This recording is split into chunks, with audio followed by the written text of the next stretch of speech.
Hello guys, ഒരു blue eyeliner try ചെയ്ത് നോക്കണമെന്ന് വിചാരിച്ചിട്ട് കുറേ നാളായി. കുറച്ച് നാളിന് മുന്നേ ഞാൻ ഒരെണ്ണം വാങ്ങിച്ചിട്ടുണ്ടായിരുന്നു. എന്നാൽ നമുക്കതൊന്ന് വരച്ച് നോക്കാം. ഈ വീഡിയോ കാണുന്നവർ എന്തായാലും ബ്ലൂ കൊള്ളാമോ ബ്ലാക്ക് കൊള്ളാമോ എന്ന് പറഞ്ഞേ പറ്റൂ. അപ്പോൾ ഞാൻ ഈ ബ്ലൂ ഐലൈനർ വരയ്ക്കാൻ വേണ്ടിയിട്ട് ബ്ലൂ ഐലൈനറും ബ്ലാക്ക് ഐലൈനറും പിന്നെ ഒരു കരിയും പിന്നെ ഒരു കണ്ണാടി എടുക്കുന്നുണ്ട്. കണ്ണാടി നോക്കി എനിക്ക് വരയ്ക്കാൻ അറിയാമോ, അല്ലാതെ ഫോൺ നോക്കി വരയ്ക്കാൻ എനിക്ക് അറിഞ്ഞുകൂടാ. അതുകൊണ്ട് ഞാൻ കണ്ണാടി നോക്കിയാണ് വരയ്ക്കുന്നത്. അപ്പോൾ ആദ്യം ഞാൻ ബ്ലൂ ഐലൈനർ എടുത്ത് വാട്ടർ ലൈനിൽ വരയ്ക്കുന്നുണ്ട്.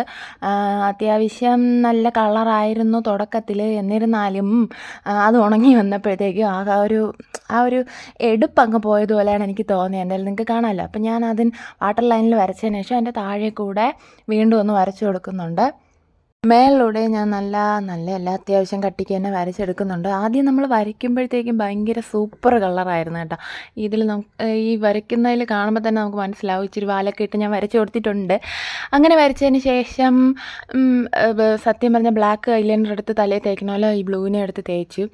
അപ്പുറത്തെ കണ്ണിൽ ഞാൻ ബ്ലാക്ക് വരച്ച് കൊടുക്കുന്നുണ്ട്. ഇത് വരച്ചതുപോലെ തന്നെ വാട്ടർ ലൈനിലും വരച്ച് മേളിലുമായിട്ട് ഞാൻ ബ്ലാക്ക് വരച്ച് കൊടുത്തിട്ടുണ്ട്. എന്നിട്ട് ഫൈനൽ ലുക്ക് നോക്കുമ്പോഴത്തേക്ക് നമ്മുടെ ബ്ലൂ ഐലൈനർ ഉണങ്ങിപ്പോയിട്ടുണ്ട്. അപ്പോഴത്തേക്ക് ഇച്ചിരി ഒന്ന് ആ ഒരു എടുപ്പങ്ങ് കുറഞ്ഞതുപോലെ എനിക്ക് തോന്നുന്നുണ്ട്. അതിന് ശേഷം അപ്പം ഞാൻ ഇത് രണ്ടും വരച്ചതിന് ശേഷം പിന്നെ ചെയ്തത് എന്താണെന്ന് വെച്ചാൽ ആ ബ്ലൂവിൻ്റെ വാട്ടർ ലൈനിൽ ഇച്ചിരി കരിയെടുത്ത് പുരട്ടി കൊടുക്കുന്നുണ്ട്. എങ്ങനെ ഉണ്ടാവും എന്നറിയാൻ വേണ്ടിയിട്ടേ, അതായത് കളർ വ്യത്യാസം അറിയാൻ പറ്റുമെന്ന്.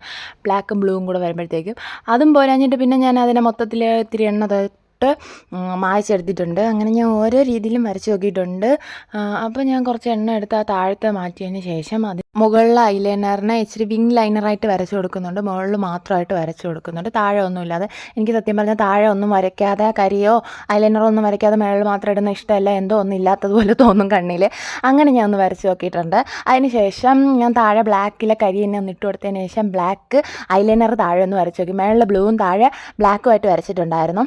അതും കൂടെ വരച്ചപ്പോൾ തന്നെ എൻ്റെ കണ്ണിൻ്റെ അടപ്പ് ഏകദേശം ഇളവിയെന്ന് തോന്നിയതുകൊണ്ട് തന്നെ പിന്നെ അടുത്ത പരീക്ഷണം താഴെ ബ്ലൂവും മേളിൽ ബ്ലാക്കും ആക്കാമെന്ന് വിചാരിച്ചു. എന്നിട്ട് പിന്നെ ഞാൻ അത് ചെയ്തില്ല. എന്നാൽ പിന്നെ അത്രേ ഉള്ളൂ ഗായ്സ്. വീഡിയോ ഇഷ്ടപ്പെട്ടെന്ന് വിചാരിക്കുന്നു. വീഡിയോ ഇഷ്ടപ്പെട്ടാൽ ലൈക്ക് ചെയ്യാൻ മറക്കണ്ട. ടാറ്റാ.